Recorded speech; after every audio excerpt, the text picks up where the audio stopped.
প্রশাসনের প্রতি অনেক ঘৃণা আসছে।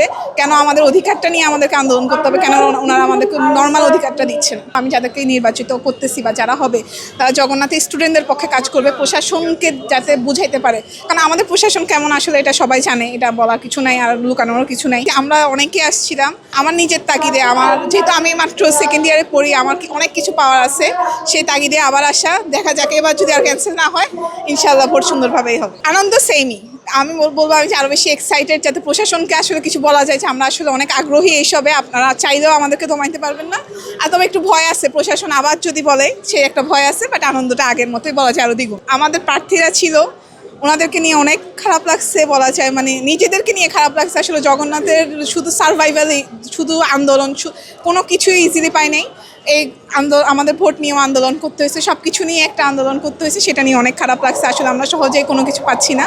আর প্রশাসনের প্রতি অনেক ঘৃণা আসছে, কেন আমাদের অধিকারটা নিয়ে আমাদেরকে আন্দোলন করতে হবে, কেন ওনারা আমাদেরকে নর্মাল অধিকারটা দিচ্ছেন। প্রশাসনের পক্ষে তখন চাইবো যে অ্যাটলিস্ট তখন যেন আমরা যাদেরকে প্রার্থী বিবেচনা করছি তাদেরকে দমাই না রাখে। আমরা যা চাচ্ছি আমাদের প্রার্থীরা, আমি আশা করবো আমি যাদেরকে নির্বাচিত করতেছি বা যারা হবে তারা জগন্নাথ স্টুডেন্টদের পক্ষে কাজ করবে, প্রশাসনকে যাতে বুঝাইতে পারে। কারণ আমাদের প্রশাসন কেমন আসলে এটা সবাই জানে, এটা বলার কিছু নাই আর লুকানোর কিছু নাই। তো সেটা যদি আমাদের প্রশাসন এত খুবই মানে স্টুডেন্ট বান্ধব হয়েছে, কিন্তু কোনো স্টুডেন্ট বান্ধব না আমাদের, তো আমি চাইবো তখন আশা করবো আমাদের প্রশাসন তখন কোনো যোগসূত্র প্রার্থীদেরকে মানতেছে না, কোনো কিছু করবে না ওদেরকে, মানে ওনাদেরকে গুরুত্ব দিবে না, এমন যাতে না হয়, এটাই আশা করবো প্রশাসন থেকে অ্যাটলিস্ট। RICL TMX, যুগের পর যুগ স্থাপনা থাকে মজবুত।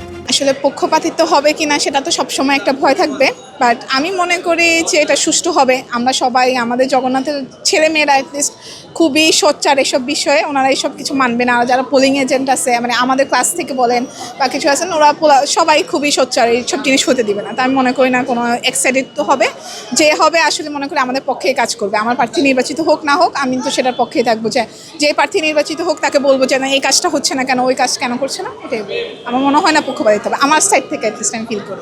পরিচিত মুখের মধ্যে অনেকে ভালো কাজ করবে অবশ্যই, অনেকের অনেক বেশি বলা যায় প্রশাসনকে দেওয়ার ক্ষমতা আছে, বা বলেন একটা আর্জি আছে, বা নিজের মধ্যে একটা জিনিস আছে যে প্রশাসন মুখে দাঁড়ায় বলতে পারবে যে আমার এই জিনিসটা, আমার এই অধিকারটা দরকার।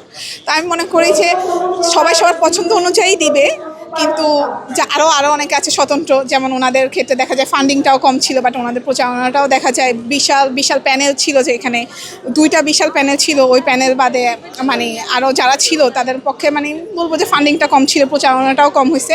আমি বলবো আশা মানে অ্যাটলিস্ট যেহেতু আমি ভোট দিতে আসছি, আমি সব কিছুই দেখে আসছি, আমি প্যানেল দেখে আসছি, আমি স্বতন্ত্র দেখে আসছি, আমি আশা করবো সবাই এরকম দেখে আসবে, যাতে যারা স্বতন্ত্র আছে, যাদের কাজ করার ইচ্ছা আছে, যাদের সাহস আছে, তারা আসলে আসবে, যে আসলে আমাদের পক্ষে কাজ করবে। আমি কাজ করবো।